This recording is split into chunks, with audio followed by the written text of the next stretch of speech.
முன்பு கூட அந்த வாசகத்தை நான் சொன்னேன். அல்லாஹ் திருமறையில் சொல்லுகிறான், 4வது அத்தியாயத்தின் முதல் வசனம், எந்த ஒரு உரையை அல்லாஹ்வுடைய தூதர் துவங்கினாலும் அந்த உரையின் துவக்கத்தில் அல்லாஹ்வுடைய தூதர் இந்த செய்தியை சொல்லாமல் இருக்க மாட்டார்கள். அல்லாஹ் மனித சமுதாயத்தை அழைத்து பேசுகிறான், ஓ மனிதர்களே, உங்கள் அனைவரையும் ஒரே ஒரு ஆணில் இருந்துதான் நாம் படைத்தோம் என்று அல்லாஹ் பேசுகிறான். அந்த ஒருவரில் இருந்து அவரது துணைவியை நாம் படைத்தோம். அவர்களில் இருந்து ஆண்களையும் பெண்களையும் நாம் பல்கி பரவச் செய்தோம். எனவே அந்த ஒரு இறைவனை நீங்கள் அஞ்சுங்கள். அவ்வளவுதான். இஸ்லாம் சொல்லுகிற சமூக நீதி என்ன தெரியுமா? இந்த ஒற்றை வசனத்தில் அல்லாஹ் ரப்புல் ஆலமீன் அழகாக நமக்கு பாடம் நடத்தி விட்டான். இந்த உலகத்தில் உள்ள எல்லா மனிதர்களும் ஒரு தாய் தந்தையரிலிருந்து பிறந்தவர்கள். இங்கே எவனும் உயர்ந்தவனும் கிடையாது, தாழ்ந்தவனும் கிடையாது. பிறப்பின் அடிப்படையில் நான் உயர்ந்தவன், பிறப்பின் அடிப்படையில் நீ தாழ்ந்தவன்.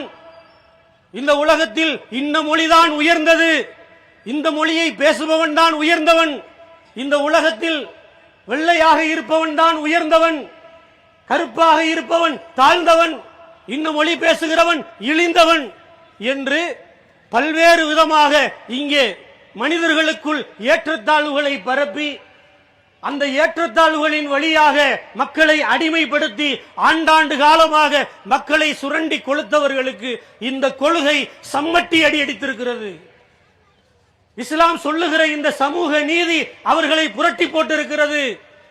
இந்த நியதி நடைமுறைக்கு நின்றுவிட்டால் நாளை நம்மால் இங்கே பிழைக்க முடியாது. அதுதான் அடிப்படை. நீ இந்த குலத்தில் பிறந்து விட்டாய், நீ படிக்க கூடாது. நீ எப்படி டாக்டருக்கு படிக்கலாம்? நீ டாக்டருக்கு படிக்கலாமா? நீ இன்ன குலத்தில் பிறந்தவன், நீ எப்படி படிக்கலாம்?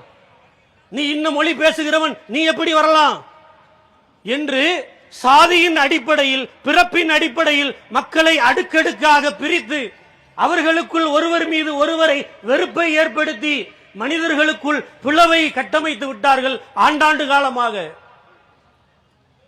அதன் வழியை இன்றைக்கும் மனித சமுதாயம் அனுபவித்துக் கொண்டிருக்கிறது. பொருளாதாரத்தில் ஒருவன் உயர்ந்து விட்டால் அவன் இருக்கிற சாதியை சொல்லி அவனை இழிவுபடுத்தக்கூடிய நிலையை பார்க்கிறோம். இந்த நாட்டில் பிரதமராக இருந்தால் கூட, குடியரசுத் தலைவராக இருந்தால் கூட அவர்களுக்கென்று ஒரு மதம் இருக்கிறது என்று சொல்லி அவர்கள் சில இடத்திற்கு சென்றால் சில தீண்டாமையை கடைபிடிப்பதை இந்த நாடு கண்டிருக்கிறது. இல்லை என்று மறுக்க முடியுமா? பிறப்பின் அடிப்படையில் யாரும் இங்கே உயர்ந்தவர் தாழ்ந்தவர் கிடையாது. இஸ்லாம் உடைக்கிறது.